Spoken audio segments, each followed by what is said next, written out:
Hello বন্ধুরা, তোমাদের সাথে নিয়ে চলে এলাম ছোট্ট একটা সুন্দর ভিডিও। দেখো, আমার ননদের বাড়ির সামনে ছোট্ট একটা বাগান আছে। চলো তোমাদের সাথে শেয়ার করি বাগানে কী গাছ আছে। দেখো, এখানে আছে নয়নতারা গাছ, লঙ্কা গাছ, এটা মনে হয় নীলকণ্ঠ গাছ, দেখো এটা টগর গাছ, এখানে লাল শাক হয়েছে, নিচে অনেক ধনে পাতা হয়, নিচে বসানো আছে। যেহেতু ধনে পাতার সিজন নয়, ওই জন্য এখন দেখা যাচ্ছে না। এখানে আরও অনেক রকমের গাছ আছে। এই দেখো, থোকা থোকা জবা ফুল গাছ, এখানে গোলাপ গাছ, এখানে গোলাপি জবা, দেখো কি সুন্দর দেখতে লাগছে।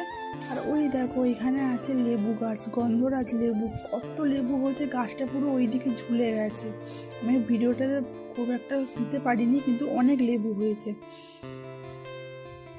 আরও অনেক রকমের গাছ আছে। এটা কি ফুল, আন্টি টগর ফুল, ছোট ছোট মনে হয়। এটা সজনে গাছ। আর ওই দেখো, ওই দিকে আছে হচ্ছে আখ গাছ। আমি আখ গাছ এই প্রথম